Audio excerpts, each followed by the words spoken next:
નમસ્કાર, હું તો બોલીશમાં રોનક પટેલ આપનું સ્વાગત કરું છું। આજે 3 મુદ્દે બોલવું છે। પહેલો મુદ્દો છે કોના પાપે રજળ્યા રોડ, કારણ કે અનેક રોડની યોજનાઓ અધૂરી હોય છે, સાથે જ જે રોડ બન્યા હોય છે તે તૂટલા ફૂટલા હોય છે, તેનો પર્દાફાશ કરવો છે। બીજો મુદ્દો છે ટોલ ટેક્સ પર ટેક્સ ફાસ્ટ્રેક પર, જે આવતીકાલથી ટોલ ટેક્સ વધવા જઈ રહ્યો છે, એ મુદ્દે બોલવું છે। અને ત્રીજો મુદ્દો જે એબીપી અસ્મિતાની પોતાનું અભિયાન હતું, એક દીકરીને તેની જનિતા સાથે મળાવવાનું, તો પોલીસે એ જનિતાની શોધ પૂરી કરી છે। શરૂઆત કરી લઈએ માર્ગ મકાન સાથે જ જળ સંપત્તિ અને પાણી પુરવઠા યોજનાઓ કેમ અધૂરી પડેલી રહે છે તે મુદ્દાથી।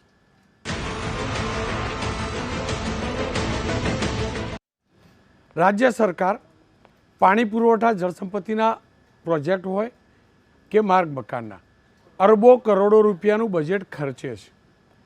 એ હકીકત છે કે અન્ય રાજ્યોની તુલનામાં આપણા ત્યાં રોડની સ્થિતિ સારી છે, આપણા ત્યાં રોડ રસ્તા જલ્દી બને છે, પરંતુ એ પણ હકીકત છે કે આ રોડ રસ્તા બીજા રાજ્યની તુલનામાં સારા, એનો મતલબ બધું સારું છે એવું ન હોઈ શકે, કારણ કે વર્ષોથી આપણા રોડ રસ્તા બીજા રાજ્યની તુલનામાં સારા જ હતા।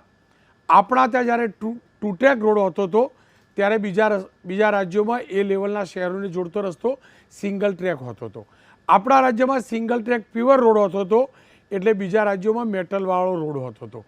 એનો મતલબ કે બીજા રાજ્યોના રસ્તા જેવી રીતે સુધર્યા એના પ્રપોઝનેટ જ આપણા ત્યાં સુધારો થયો છે, પણ અનેક યોજનાઓ અધૂરી પડી છે। અને આ હું એમને નથી કહેતો, ખુદ કેગનો જે રિપોર્ટ સબમિટ થયો, કેગના રિપોર્ટની અંદર જ આ વાત સામે આવી છે। માર્ગ મકાન વિભાગની 159 યોજનાઓ પાછળ 3,852 કરોડ રૂપિયા ખર્ચાયા, પણ આ 159 યોજનાઓ પૂરી નથી થઈ। આ જ રીતે નર્મદા જળ સંસાધન, પાણી પુરવઠા અને કલ્પસરની 17 યોજનાઓ પાછળ 3,625 કરોડ ખર્ચાયા, પરંતુ 176 યોજનાઓ 7,477 કરોડની જ પૂરી થઈ છે, જે અધૂરી છે। સવાલ એ છે કે સરકાર યોજના કરે છે, સરકારનો તો નારો પણ એ છે કે ખાતમુહૂર્ત પણ અમે કરીએ અને ઉદ્ઘાટન પણ અમે કરીએ, તો એટલે જ લાગ્યું કે સરકારને યાદ કરાવવું જોઈએ કે આપણે ખાતમુહૂર્ત કર્યું છે, પરંતુ ઉદ્ઘાટન કરી શકો ત્યાં સુધી આ યોજના કેમ નથી પહોંચી। એટલું જ નહીં, આજે વિશ્લેષણ કરીશું માર્ગ મકાનના, ખાસ કરીને સ્ટેટ હાઈવે છે અથવા તો પંચાયતના રસ્તા છે, પંચાયતના રસ્તાની જે યોજનાઓ છે તેની, કારણ કે અનેક ઠેકાણેથી આવી યોજનાઓ પૂરી નથી થઈ તેવી અનેક ફરિયાદો આવે છે।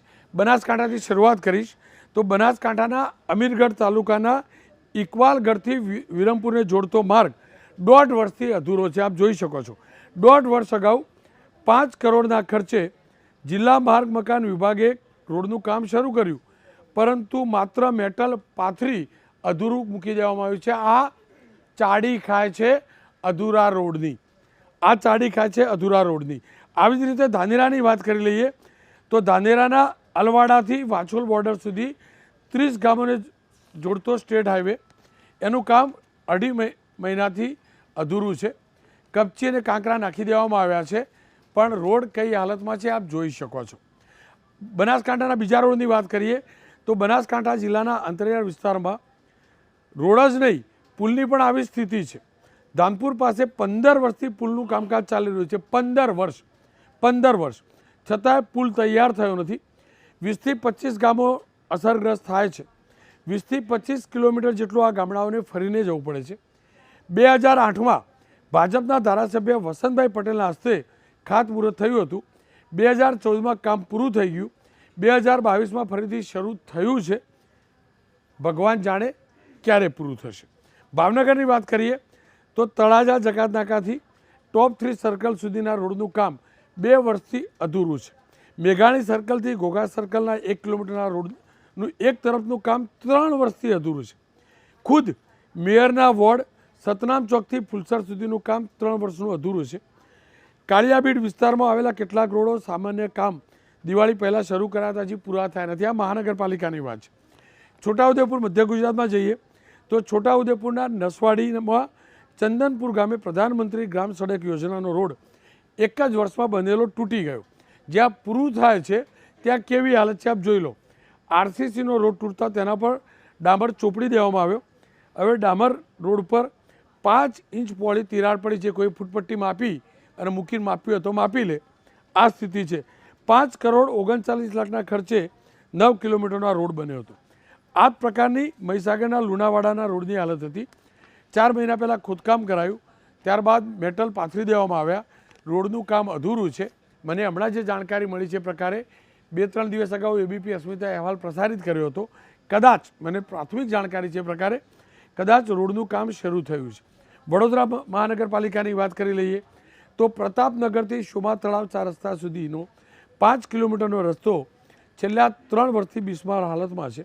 કોર્પોરેશને ફક્ત મેટલ પાથરી સંતોષ માણી લીધો છે. આ પ્રકારની સ્થિતિ પાદરાના દુધવાડા કરગડી રોડ પર રોડની છે અને આવા અનેક રસ્તા હશે. મારા સુધી આટલા અહેવાલો પહોંચ્યા છે.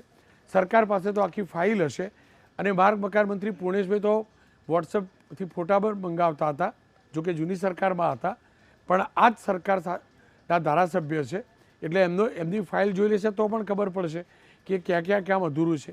સરકારનું, પીડબ્લ્યુડી વિભાગનું, કોર્પોરેશનનું આ તમામનું ધ્યાન દોરવાનો મારો આશય છે. એટલે જ આ ચર્ચામાં મેં મનહરભાઈ પટેલને જોડ્યા છે, ડૉક્ટર અનિલભાઈ પટેલને જોડાયા છે, નિખિલભાઈ દેસાઈ પૂર્વ કન્વીનર છે ગુજરાત રાજ્ય કર્મચારી સંકલન સમિતિના. આપ ત્રણેયનું સ્વાગત છે. મનહરભાઈ, આપનાથી શરૂઆત કરીશ. ભાવનગરના રોડની તો મેં વાત કરી, તમે બોટાદ બાજુ પણ જતા હશે, સૌરાષ્ટ્રમાં ફરતા હશો. ખરેખર હાલત છે શું? રોનકભાઈ, આપે જે કંઈક વાત મૂકી એ ગુજરાતની સરકારની રોડ, રસ્તા અને મહાનગર અને મકાન વ્યવહારના મંત્રાલયના આખી ઓપીડી અને પોસ્ટમોર્ટમ તેમ કરી નાખ્યું ગુજરાતનું. વાસ્તવિકતા તમે મૂકી છે. હવે એક એ પણ એક રહી ગઈ બાકી કે ભાવનગરના વલભીપુરથી માંડી અને બરવાળા ધંધુકા સુધીનો રોડ એ 4 ટ્રેક બનાવવા માટે થઈને 7 વર્ષથી પડ્યો છે. દુઃખની વાત તો એ છે કે ત્યાંના ધારાસભ્ય ગઢડાના અને ભાવનગર જિલ્લા ભાજપના પ્રમુખ એ બંને વ્યક્તિ એ કોન્ટ્રાક્ટર વિરુદ્ધમાં ફરિયાદ કરે છે, કાગળ ઉપર ફરિયાદ કરે છે કે આ કોન્ટ્રાક્ટરને તમે બદલી નાખો. કાગળ ઉપરની હું વાત કરું છું, સરકારી કોન્ટ્રાક્ટરને બદલે છે, પાછા એ બંને પાછા એ કોન્ટ્રાક્ટરને ચાલુ રાખવા માટે ભલામણ કરે છે અને પાછા એ કોન્ટ્રાક્ટરને ચાલુ રાખે છે. તથ્યો આધારિત વાત ભારતીય જનતા પાર્ટી અમને આનો જવાબ આપે કે આવું આ ભારતીય જનતા પાર્ટીના ધારાસભ્ય અને એના જિલ્લાના પ્રમુખ એ બંને થઈ અત્યારે ભાવનગરનો જે સ્ટેટ હાઈવે નંબર 36 નંબર ઉપર આ 5 વર્ષથી આ પરિસ્થિતિ, નાજુક પરિસ્થિતિ પડી છે, કોઈ જવાબ મળતો નથી. બીજી વાત રોનકભાઈ, તમે જે વાત કરી રોડ, રસ્તા, આ તમે તથ્યો બતાવ્યા છે, આમાં કોઈ ભારતીય જનતા પાર્ટી, કોંગ્રેસ કોઈ કશું બોલી શકે એમ નથી. હવે વાત એ રહી કે આ લૂણો લાગેલો છે એમાંથી બહાર કઈ રીતે નીકળાય અને લોકોને મોટામાં મોટી જે મુશ્કેલી પડે છે એમાંથી જનતાને આપણે બહાર કેમ કાઢી શકાય, આપણે સ્વસ્થ થઈ જઈએ કે આપણે ભારતીય જનતા પાર્ટીની સરકારમાં 156 બેઠકો મળેલી એવી સરકાર 25 વર્ષથી આ એકહથ્થું કામ કરે છે અને 25 વર્ષની ફલશ્રુતિ અને અંતે તમે આવા રોડ બતાવો છો. એટલે આ ગુજરાતને અરીસો આપી દીધો કે વહીવટમાં સુચારુ વહીવટને, ભ્રષ્ટાચાર વગરનો વહીવટને, આ બધો નિચોડ તમે કહી દીધો. એમાં મારે કશું કહેવાનું નથી. પણ વસ્તુ એ છે કે તમે કેગનો રિપોર્ટની વાત અમને થોડી કમથી અંશત બોલ્યા. અહીંયા આગળ કેગમાં પણ એવું જ છે કે કેગના રિપોર્ટની અંદર ભાવનગરથી માંડી અથવા તો વલસાડ સુધી અને ભાવનગરથી માંડી અને કચ્છ સુધીના દરિયાકાંઠા ઉપર કેટલી દરિયાકાંઠાની જમીન આજે સરકાર પાસે બચી છે. CRZનો ઉપયોગ, CRZની કલમ ને CRZને કોઈ પૂછે છે એ તંત્રને?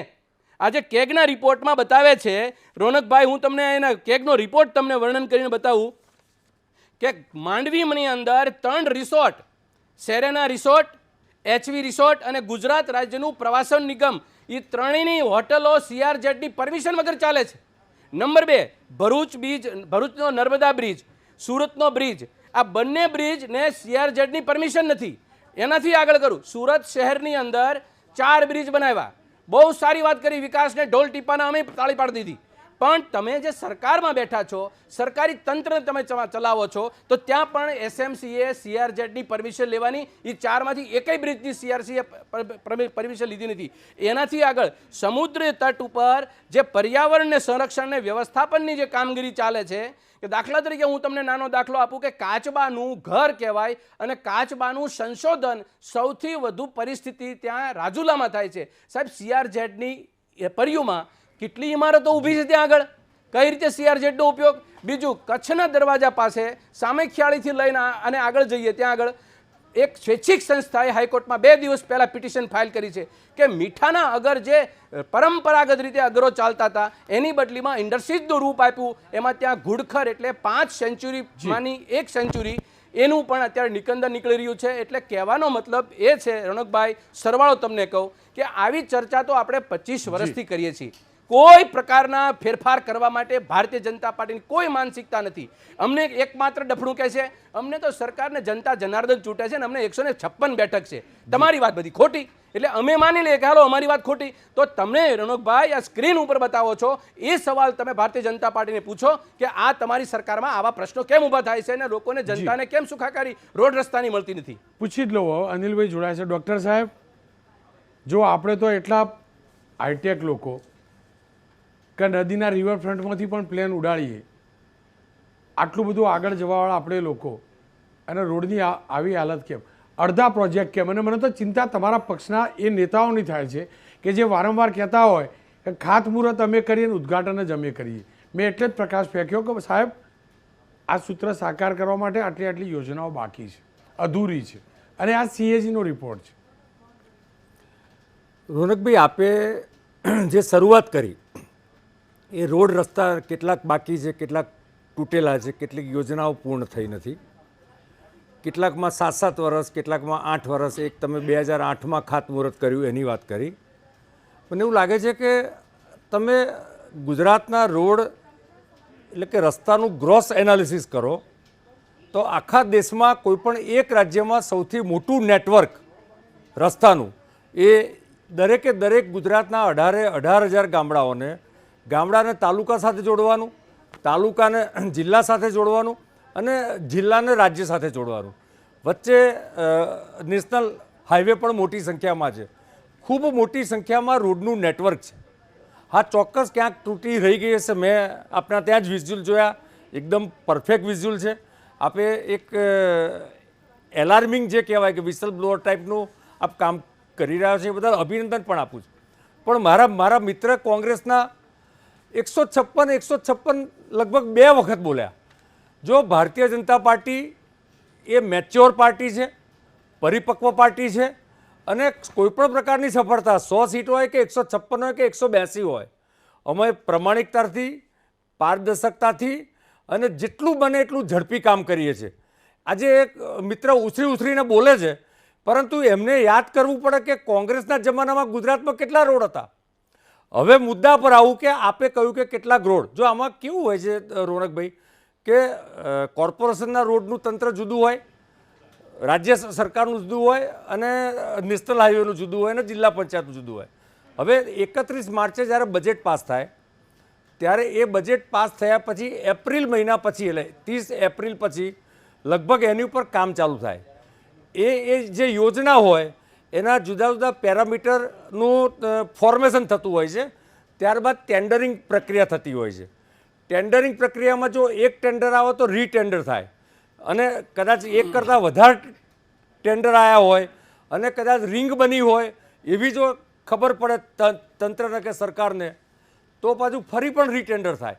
આ એક પ્રક્રિયા થોડી લાંબી પ્રક્રિયા છે. હવે જ્યારે ટેન્ડરમાં સરકારની SOP બનેલી હોય છે, એ જૂના સમયની બનેલી હોય છે, એટલે સ્વાભાવિકમાં છે કે કેટલાક કોન્ટ્રાક્ટરો પોતે લોભના કારણે ઓછા ભાવથી પણ ભરતા હોય. આ એક પ્રશ્ન છે. બીજો એક પ્રશ્ન, ચોમાસામાં ડામરનું પ્રોડક્શન થતું હોતું નથી. 15 ઓગસ્ટથી 15 ઓક્ટોબર એટલે દશેરા સુધીમાં એ દરમિયાન કોઈપણ રોડ રસ્તાનું કામકાજ થતું નથી, સિવાય કે બહુ ઇન્ટેન્સ ઇમરજન્સી હોય તો. આ રીતે રોડ અને રસ્તાના જે કામ છે એ ઘણી વખત ડિલે પણ થતા હોય છે. કેગે ધ્યાન દોર્યું છે. જો કેગનું કામ એવું છે રોનકભાઈ કે કેગ એક તરફ સ્ટેટિસ્ટિકલ એનાલિસિસ કરે છે, બીજી તરફ જે યોજનાઓ હોય અને જે એના અમલમાં ક્યાંક ત્રુટિ હોય તો એ ત્રુટિ તરફ ધ્યાન દોરે છે. ભારતીય જનતા પાર્ટીની સરકાર એ કેગે સૂચવેલા કોઈપણ સુધારા ઉપર હરહંમેશ કામ કરે છે. ફરી એ પ્રકારના સૂચન કેગે કરવા પડતા નથી જે તે જગ્યા માટેના. તો પોઝિટિવલી અમે એને લઈએ છીએ કેગના સૂચનોને. બીજું કે ભૂતકાળમાં કેગે તમને યાદ હશે કે કોલસા કૌભાંડમાં તો કેટલા મોટા કૌભાંડ 2G અને 3Gના કેટલા બધા કૌભાંડ તરફ ધ્યાન દોર્યું હતું. ગુજરાતમાં કેગ જે ધ્યાન દોરે છે એ ક્યાં તો કેટલીક સ્ટેટિસ્ટિકલ એટલે સરવાળા બાદબાકીની ભૂલ અથવા તો કેટલુંક બજેટ વપરાયું ન હોય ચોક્કસ ટાઈમમાં. તો સરકાર જે ભૂતકાળની સરકારોમાં મને ખબર છે કે 31 માર્ચે બધા બિલો બની જાય અને એપ્રિલ મહિનાની 10મી સુધીમાં બધું ચૂકવાઈ જાય. આ સરકાર કોઈપણ પ્રકારના પૈસા વેડફી દેવા માગતી નથી. કેગના સૂચનો શિરોમાન્ય છે. એમણે જે CRZની જે બધી વાત કરી તો એમાં પરમિશનનો વિષય છે. એમાં સરકાર જે ભૂપેન્દ્રભાઈ પટેલની સરકાર હોય કે ભૂતકાળની સરકાર હોય એને એડમિનિસ્ટ્રેટિવલી જોઈએ તો આ બધી પરમિશનોનું બધું કામ તંત્રએ કરવાનું હોય છે. એમાં સરકારની મનસા ખોટી નથી. એટલું ચોક્કસ છે કે કદાચ સરકારે જે યોજનાઓ બનાવી છે એ બજેટમાં ફંડ ફાળવેલું હોય છે અને એની ઉપર એનો ખર્ચ થતો હોય છે.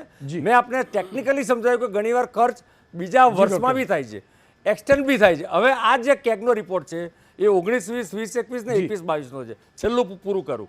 એમાં કોવિડના કારણે આપણી પ્રાયોરિટી એ જનજીવન બચાવવું, કોવિડ પર કંટ્રોલ કરવો, ટ્રીટમેન્ટ કરવી, વેક્સિનેશનના પ્રોગ્રામ અને નવી મહામારી હતી એટલે તંત્રના જુદા જુદા ડિપાર્ટમેન્ટોનું ધ્યાન. અને એમાં એવું નહીં કે એટલા આરોગ્ય વિભાગને જોડ્યું હતું, એમાં બધા જ વિભાગોને જોડવામાં આવ્યા હતા. પટાવાળેથી શરૂ કરીને કલેક્ટરથી માંડીને IAS સુધી, સેક્રેટરી સુધી બધાને જોડવામાં આવ્યા હતા.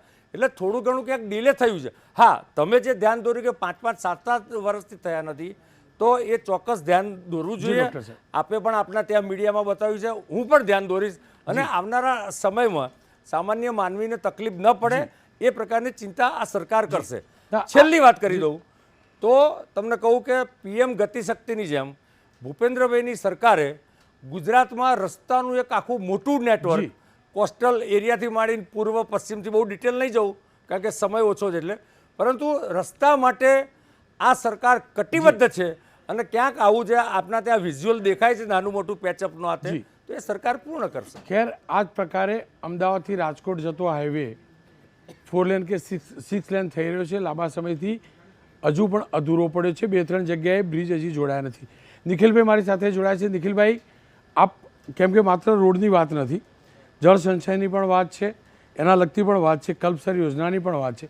નિખિલભાઈ, યોજનાઓ કેમ અધૂરી રહે છે? તમે તો આ વિભાગમાં રહી ચૂક્યા છો અને તમને યાદ હશે, હું તો બાળક હતો, તમે તો આ વિભાગમાં એ વખતે હતા, પેલી ખબર ખંભાતના અખાતની અંદર આખી એક યોજના બનાવીને આખા સૌરાષ્ટ્રમાં એટલું પાણી પહોંચાડવાની હતી કેશુબાપા વખતની. એ યોજનાનો હમણાં વિધાનસભાના સવાલની અંદર આવ્યો તો એનો ફિઝિબિલિટી રિપોર્ટની પાછળ કરોડો અરબો રૂપિયા ખર્ચાયા. કેમ આવું થાય છે કે કરોડો રૂપિયા ફિઝિબિલિટી રિપોર્ટની પાછળ ખર્ચાય છે પણ યોજના પૂરી નથી થતી અથવા શરૂ જ નથી થતી? રોનકભાઈ, આમાં કેવું છે કે સરકાર એકવાર જાહેરાત કરી દે, સારું કામ હોય બરાબર છે, પણ એનો ફિઝિબિલિટી રિપોર્ટને બધું જોઈને કરવું જોઈએ.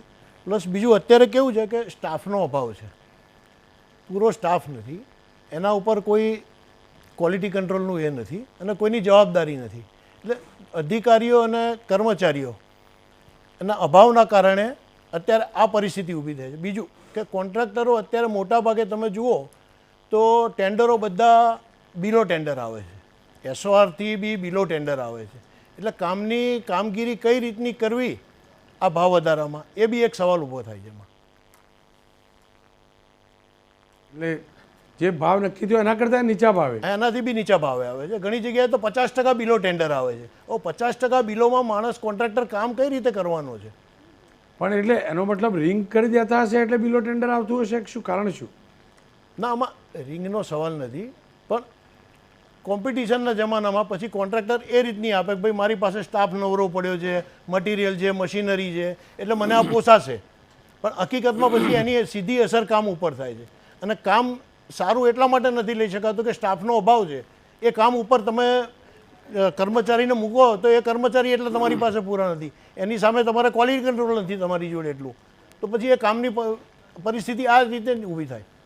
ખેર મનહરભાઈ, નિખિલભાઈ એક વાત સ્કીપ કરી રહ્યા છે. તમે તો એ યોજના પણ જાણીએ છીએ પાણીવાળી, અને વિધાનસભામાં હમણાં જ જે સવાલ આવ્યો હતો એની અંદર આ કલ્પસર યોજના હતી, યાદ છે ને તમને? બિલકુલ. એનું શું થયું? તમે સૌરાષ્ટ્રથી છો. રોનકભાઈ, ખંભાતના અખાતમાં હું તો શોધીને થાક્યો પણ નકશો જ ના મળ્યો. હા રોનકભાઈ, તમને ખૂબ ખૂબ પહેલાં તો અભિનંદન. તેમ કલ્પસર શબ્દ યાદ કર્યો. ગુજરાતમાં ભારતીય જનતા પાર્ટીની હેસિયત નથી કે કલ્પસરનો ક બોલે. એનું કારણ છે 1995માં ડૉક્ટર અનિલ કાણે અને કેશુભાઈ એ બંને જણાએ ભેગા થઈ અને ગુજરાતને સૌરાષ્ટ્રને એક અહમ પરિસ્થિતિમાં મૂકવા માટેની આ યોજના હતી. આખા દેશને દુનિયાએ ગુજરાતીઓએ આ પ્રશંસા કરી હતી. 2 જિલ્લાને 1 સ્ટેટને લાગુ પડે એવી આ યોજના હતી. આ યોજનાના જેટલા વખાણ કરીએ અને જેટલી વાતો મૂકીએ એટલી ઓછી છે. ભારતીય જનતા પાર્ટીની સરકારમાં 4 મુખ્યમંત્રી બદલ્યા અને 4 મુખ્યમંત્રીએ પણ આના ઢેલ ટીપ્યા છે. તમે વેબસાઇટ ઉપર, હું તમને બહુ ક્લિયરલી કહું, ઓન પેપર ઉપર કહું, આ વેબસાઇટ કેશુભાઈના સપનામાં આવ્યું હતું અને કેશુભાઈએ શરૂઆત કરી. મોદી સાહેબ મુખ્યમંત્રી બન્યા તો અંદર વેબસાઇટમાં કલ્પસર એટલે મોદી સાહેબનું ડ્રીમ પ્રોજેક્ટ. પછી આનંદીબેન આવ્યા તો આનંદીબેનની વેબસાઇટ ઉપર રીતે કે આનંદીબેનનું ડ્રીમ પ્રોજેક્ટ, એનું સપનું, અને અત્યારે ભૂપેન્દ્રભાઈનું સપનું. તમારા બધાના સપના બહુ મોટા છે તો એ સપના માટે તો બોલો. 34 એની રિસર્ચ યોજનાઓ પડી હતી, એની અંદર 20 પહોંચ્યા છે જે ભાઈ રોનકભાઈ, હજી 19 બાકી, અને દર વર્ષે 110 કરોડ રૂપિયા કન્ટીજન્સી ખર્ચો ઉધારે, એટલે જીપડાના આવવા જવાના ખર્ચા, કર્મચારીઓના અધિકારીના ખર્ચા અને એની ઓફિસના ખર્ચા અને લાઇટ બિલના ખર્ચા. સાહેબ, ગુજરાત આખાને મૂરખ બનાવવાનો ધંધો કલ્પસર યોજના નામે આ ભારતીય જનતા પાર્ટીને તાળું મારવું પડે એ શરમને કારણે બંધ નથી કરતા. બાકી આ કલ્પસર યોજના, તમે પહેલો શબ્દ બોલ્યા કે આ પ્રમુખશ્રી અને મુખ્યમંત્રી શ્રી ભાવનગરની ભૂમિમાં આવીને કહેતા હતા કે અમે જ બધા ઉપયોગ ખાતમુહૂર્ત કરીએ અને અમે જ અમારા પૂરું કરવાનું ભાગે આવ્યું. હવે આ કેશુ બાપાનું સપનું તમે 4 મુખ્યમંત્રીએ એનું ચકનાચૂર કરી નાખ્યું છે. એના માટે કલ્પસર માટે આજની તારીખે વિધાનસભામાં કોઈ બોલવા તૈયાર નથી. રોનકભાઈ, એક બીજી વાત કરું. હમણાં ભારતીય જનતા પાર્ટીના આગેવાન એમ બોલ્યા કે કોંગ્રેસવાળાને ભૂતકાળનો યાદ અપાવી ક્યાં સુધી રાજનીતિ કરશો તમે? ક્યાં સુધી રાજનીતિ? 25 વર્ષ એક પેઢી થઈ ગઈ. એક પેઢીની અંદર તમે તમારી વાત નથી મૂકી શકતા. કોંગ્રેસની વાતોમાં પાછળ જવું પડે તમારે. બીજી વાત તમને કહું, કેગનો રિપોર્ટ આવ્યો છે. કેગના રિપોર્ટે તમને ધ્યાન નથી દોર્યું, સખત શબ્દોમાં ઝાટકણી કાઢી છે. આ શબ્દ પ્રયોગ કરું તમને, અને તમામ ન્યૂઝપેપરને તમારી જેવી ટીવી ચેનલે આ શબ્દ પ્રયોગનો નોંધ કરી છે. એટલે કોઈ તમને કોઈ સંદેશો નથી આપ્યો, તમારી ઝાટકણી કાઢી છે. અને ઝાટકણી એકે નથી કાઢી. ઝાટકણી કાઢી કોને? સુપ્રીમ કોર્ટે પણ ઝાટકણી કાઢી, એનજીટી નેશનલ ગ્રીન ટ્રિબ્યુનલે ઝાટકણી કાઢી, અને Gujarat coastal zone management authority એને પણ ખબરદાર કર્યા. અને બીજું, CRZ નો શબ્દ પ્રયોગ કરવા પણ તૈયાર નથી. એટલે ગુજરાતનો દરિયાકાંઠો વેચવા બેઠેલી ભારતીય જનતા પાર્ટીની સરકાર છે. બીજી વાત એક સાથે સાથે કહી દઉં, 101,16,000 કરોડ રૂપિયા ગુજરાતના 67 બોર્ડ નિગમો છે, એનું બજેટ ટોટલ હું તમને કહું છું, કેગે કીધેલા રિપોર્ટ કહું છું. અને એ રિપોર્ટની અંદર 22 બોર્ડ નિગમ એવા છે કે 29,312 કરોડ રૂપિયાની નુકસાની ભોગવી, અને 15 બોર્ડ નિગમો તો એવા છે કે સાહેબ એનો જેટલા રૂપિયા નાખ્યા હતા ને એ બધા તળિયા ઝાટક થઈ ગયા. એટલે 15 નિગમના એવા કરી નાખ્યા, 22ની અંદર 29,000 કરોડ નુકસાની, અને બાકી જે વધ્યું તે એની અંદર નર્મદા નિગમ જે છે, મેઇન જે આપણું જળસ્ત્રોતનો મેઇન સોર્સ છે, એ નિગમ જે છે એ આજે કોની પાસે છે? એટલા 12 વર્ષમાં ભારતીય જનતા પાર્ટીને હું જ્યારે ટીવી ચેનલ ઉપર આવ્યો ત્યારે બોલ્યો છું, આ ગુજરાત રાજ્ય સરદાર સરોવર નર્મદા નિગમ એના ચેરમેન કોણ છે એ એક શબ્દ પ્રયોગ કરી બતાવે. એ એટલા માટે બેઠા છે ત્યાં આગળ કે ગુજરાતના ખેડૂતોને તરસ્યા રાખવા માટે અને ગુજરાતની ભૂમિને તરસ્યા રાખવા માટે. જ્યાં આગળ અદાણીના જે કંઈ પ્રોજેક્ટ છે ત્યાં આગળ નર્મદાનું પાણી પહોંચે છે. જ્યારે પાયો નાખ્યો ત્યારે એમાં કઈ જોગવાઈ હતી? કેન્સવિલેમાં પાણી પહોંચે છે તો ખેડૂતના ખેતર ઉપર પાણી કેમ નથી પહોંચતું? અને બીજું, ગુજરાત રાજ્ય નર્મદા નિગમ જે લિમિટેડ છે એ કંપની જે છે સરકારી કંપની, એમાં એક ખેડૂતનો આગેવાન છે, એક ધારાસભ્ય છે, એક સહકારી ક્ષેત્રનો આગેવાન છે નહીં. તમામ IAS ઓફિસરો બેઠા છે, એમાં ગુજરાતની ખેતીના એ દુશ્મનો બેઠા છે અંદર. એટલે મારું કહેવાનું એ છે રણુભાઈ, આ કેગે જે રિપોર્ટ આપ્યો છે એ શબ્દ સાચો છે, એને ડફણું માર્યું છે સરકારને, અને આ વાસ્તવિકતા સરકારે સ્વીકારવી પડે. એની અંદર મને કે કોંગ્રેસને ટાર્ગેટ કરી અને એને ક્રિટિસાઇઝ કરવાથી તમારું કોઈ ગુજરાતનું ભલું કરી શકવાનું નથી.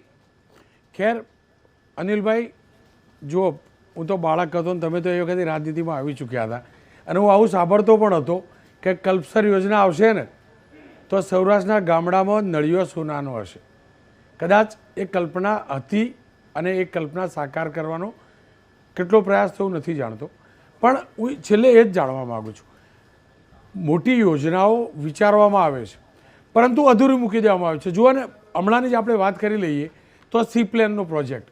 સી પ્લેન આપણા ત્યાંથી સાબરમતીથી કેટલી વાર ઉડી અને સ્ટેચ્યુ ઓફ યુનિટી સુધી પહોંચ્યું આપણે જાણીએ છીએ. સી પ્લેનની પાછળ કરોડો રૂપિયા ગયા. એક પોલીસ સ્ટેશન બનાવાયું, ત્યાં પણ જેટી બનાવાઈ, અહીંયા પણ જેટી બનાવાઈ. આવું સી પ્લેનનો બીજો પ્રોજેક્ટ આપણે સુરતનો વિચારતા હતા, એ પણ ન થઈ શક્યો. અને મારે આ જ સમજવું છે, સપનું મોટું જોવું જોઈએ, સંકલ્પ મોટો હોવો જોઈએ.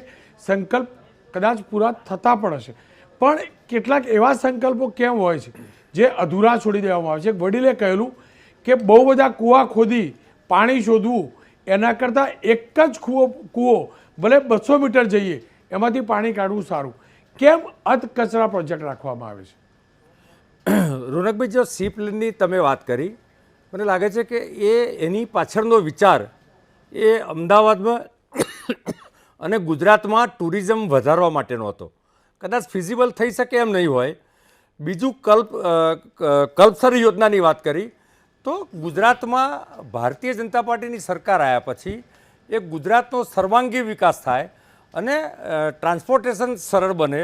ખેડૂતોથી માંડીને, દલિતથી માંડીને, આદિવાસીથી માંડીને દરેક વિસ્તારના લોકોને લાભ થાય, આ પ્રકારની યોજનાઓ વિચારે છે. એમાંની 100માંથી 99 યોજનાઓ પૂર્ણ કરી છે. ભારતીય જનતા પાર્ટીની સરકારે જ એનું ખાતમુહૂર્ત કર્યું છે અને ભારતીય જનતા પાર્ટીની સરકારે જ એનું લોકાર્પણ કર્યું છે. પરંતુ મારા મિત્રમાં મને હતાશા દેખાય છે. જે રીતે વારંવારની હારના કારણે એ સુપ્રીમ કોર્ટ અને જુદી જુદી યોજનાઓની વાત કરે છે. આ એ જ સુપ્રીમ કોર્ટ છે રોનકભાઈ કે જેણે ગુજરાતના વોટર મેનેજમેન્ટના વખાણ કર્યા છે અને એમણે એમ કીધું છે, ઓન પેપર કહું છું, કે અન્ય રાજ્યો ગુજરાતનું વોટર મેનેજમેન્ટ શીખવા જાય અને મારા મિત્ર, કોંગ્રેસના મિત્ર એનો વિરોધ કરે છે. નીતિ આયોગમાં ગુજરાતનું વોટર મેનેજમેન્ટ નંબર 1 છે, રોડ મેનેજમેન્ટ નંબર 1 છે. આ આંકડા તો જોતા જ નથી. હા, ક્યાંક નાની મોટી ત્રુટિ હશે. બીજું, એમણે જે બોર્ડ નિગમની વાત કરી તો કેટલાક બોર્ડ નિગમ સામાજિક ક્ષેત્રમાં જે કંઈક યોજનાઓના કાર્યક્રમો થઈ રહ્યા છે, મૂળ સરકારના, એને ગતિ આપવા માટે એક અલગથી એક વિભાગ બનાવીને એની સ્પીડ છે એને એનહેન્સ કરવા માટેના કામ હોય છે. કદાચ નાના મોટા નુકસાન બી થયા હોય તો એ પ્રોફિટ મેકિંગ છે. ધારો કે કોઈ ટેક્સીસ કે ચાર્જીસ કે લેવીસ કંઈક વધારવામાં આવે તો આ એ જ કોંગ્રેસ બૂમો પાડશે, કાગા રોડ કરશે કે ગુજરાતનો નાગરિક લૂંટાઈ ગયો, સરકાર નફો કરવા માટે છે, સરકાર તો સેવા કરવા માટે. છેલ્લે એમણે કીધું કે નર્મદા નિગમ, એમાં એક પ્રતિનિધિ ખેડૂતનો નથી, એક આ નથી, એક તે નથી, ટેકનોક્રેટ નથી. અરે ભાઈ, નર્મદા નિગમ તો કોંગ્રેસના જમાનામાં બનેલું છે. ત્યારે એનું બંધારણ બન્યું હોય કે એમાં કોણ કોણ એલિજિબલ લોકો છે, કોની એમને નિમણૂક થઈ શકે. હા, કદાચ ક્યારેક એમાં રાજકીય નિમણૂકો થઈ છે, ક્યારેક ટેકનોક્રેટની પણ નિમણૂક થઈ છે, ક્યારેક રાજકીય નિમણૂક નથી. તો જે પ્રકારે ગુજરાતનો વહીવટ આઈએએસ દ્વારા અને અધિકારીઓ દ્વારા સુચારું ચાલી રહ્યો છે, મંત્રીમંડળ અને મુખ્યમંત્રી ભૂપેન્દ્રભાઈના માર્ગદર્શનમાં ચાલી રહ્યો છે, એ જ રીતે ગુજરાતમાં જુદા જુદા બોર્ડ નિગમ ચાલી રહ્યા છે. આજે એ ભાઈ એવું કહે છે, આમ તો મારા અંગત મિત્ર છે, કે ભાઈ કોંગ્રેસનું યાદ કરો છો, કોંગ્રેસનું યાદ કરો છો. કરવું જ પડે. બંને વચ્ચે શું ડિફરન્સ છે એની કમ્પેરિઝન તો કરવી જ પડે. આજે ઉર્જા નિગમ 95 પહેલાં તમને ખબર હશે કે કેટલું મોટું નુકસાન કરતી હતી. નરેન્દ્રભાઈના આયા પછી એમણે જે ભાગ પાડ્યા ઝોન વાઇઝ, એ ઝોન વાઇઝ ભાગ પાડ્યા પછી ઉર્જા નિગમના જુદા જુદા ભાગના કારણે જે લોસ થતો હતો સરકારનો, એ લોસ વાઇપ આઉટ થયો અને ક્રમશઃ એ પ્રોફિટ કરતું થયું. તો દરેક વસ્તુમાં જો Bharatiya Janata party open minded છે અને કોઈ પણ સૂચનો હોય, કોઈ પણ કેકથી માંડીને કોઈ ટેકનોક્રેટે પણ ધ્યાન હોય, દોર્યું હોય, તો અમે કરવા માટે તૈયાર છીએ ભાઈ. અમે અહંકારી નથી. અમારા ત્યાં કોઈ એક પરિવારની તો સરકાર છે નહીં કે અમને ઘમંડ હોય કે ભાઈ અમે તો ફલાણા છીએ, ફલાણા કર નથી. તો આવો કોઈ ઘમંડ ભારતીય જનતા પાર્ટીમાં છે જ નહીં. ખેર, આપ ત્રણેયનો ખૂબ ખૂબ આભાર. મારો પ્રયાસ હતો જે યોજનાઓ અધૂરી છે, એ માર્ગ મકાનની હોય, પાણી પુરવઠાની હોય કે સિંચાઈની હોય, તેની ઉપર સરકારનું ધ્યાન દોરવાનું.